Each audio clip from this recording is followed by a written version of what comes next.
Good morning children. अभी तो मैंने आपको पढ़ाए थे अमात्रिक शब्द, 2 अक्षर वाले, 3 अक्षर वाले और 4 अक्षर वाले। आज मैं आपके लेकर आई हूँ मात्राओं का ज्ञान, जिससे आज आप आगे क्या पढ़ेंगे, मात्राएं पढ़ोगे आप। मात्राएं किन से बनती है? हमारे जो स्वर होते हैं, जो मैंने आपको पढ़ाए थे स्वर और व्यंजन। तो स्वर अलग होते हैं, व्यंजन अलग होते हैं। तो आज जो मैं पढ़ाऊंगी स्वरों से जो मात्राएं बनती हैं वो पढ़ाऊंगी मैं आपको, कि किस स्वर की कैसी मात्रा होती है और इनको कैसे पहचाना जाएगा। वो देखिए अब आप, ये है अ की हमारी कोई मात्रा नहीं होती।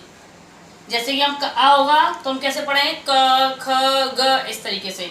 लेकिन अब ये क्या है, बड़ा आ, इसकी स्वर की आवाज कैसे आती है, आ। और इस पे जब डंडा लगता है किसी अक्षर पे, तो उस अक्षर को हम कैसे बोलते हैं, मुंह खोल के। जैसे अगर कोई मात्रा नहीं लगी तो मैं बोला क, लेकिन जब उस पे आ की मात्रा आएगी तो आवाज आएगी का। तो ये क्या है, आ का डंडा। अब ये क्या है, ए। तो ये क्या है, ई की मात्रा। जो ई की मात्रा कब लगती है, अक्षर से पहले, अक्षर से पहले और हमारे लेफ्ट हैंड की साइड से लगती है।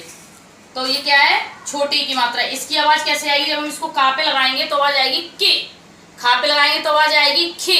इस तरीके से इसके स्वर निकलता है। अब ये हमारी बड़ी ई, बड़ी ई की मात्रा किधर से लगती है, अक्षर के बाद, और किधर से लगेगी, सीधे हाथ की तरफ से, राइट हैंड की साइड से। इसकी आवाज कैसे जाती है, का पे इसकी आवाज लगाएंगे या खा पे लगाएंगे या गा पे किसी भी अक्षर पे लगाएंगे तो उस अक्षर की आवाज ई की तरह निकलेगी। जैसे कि हमने बोला ई, तो अगर का पे लगाएंगे तो का की आवाज हो जाएगी की, खी, इस तरीके से।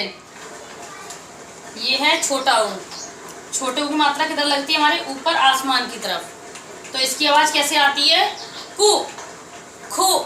किसी पे भी लगाएं, कोई सा भी अक्षर लगाएं, किसी भी वर्ड पे अगर हम लगाएंगे, किसी भी अक्षर पे लगाएंगे तो उसकी आवाज उसी स्वर जैसी हो जाती है। अब ये है बड़ा ऊ। तो बड़ा ऊ की मात्रा किधर लगेगी, नीचे जमीन की तरफ, और इसका स्वर कैसा निकलेगा, लंबा, तेजी से निकलेगा, लंबा निकलेगा। जैसे का पे लगाई तो कू, तो आवाज लंबी जाएगी। और लेकिन जब छोटे ऊ की लगती है तो आवाज कैसे आती है, छोटा स्वर निकलता है, कु। अब ये री से ऋषि। तो इसकी ये कैसे बनती है, इसकी मात्रा कैसी लगेगी, जैसे हमारी एबीसीडी में स्मॉल लेटर जो होते हैं सी, उस तरीके से इसकी बनती मात्रा। लेकिन इसकी आवाज कैसे आएगी, ये होता है रेर। तो इसको का पे लगाएंगे तो आवाज आ जाएगी क्र, अगर गा पे लगाएंगे तो ग्र, इस तरीके से। अब ये हमारा ए से एड़ी। ए से एड़ी की कितनी मात्राएं होती हैं, एक। लेकिन इसके नीचे क्या, डंडा नहीं होगा, सिर्फ एक लाइन करके उसके ऊपर लगाएंगे मात्रा। तो ये किसकी होगी, ए की मात्रा। जब ए की आवाज कैसे होती है, ए। तो जब का पे लगाएंगे तो आवाज कैसे हो जाएगी, के।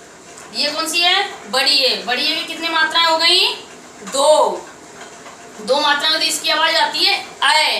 तो अगर का पे लगाएंगे तो कै, और गा पे लगाएंगे तो गए। इस तरीके से इसकी आवाज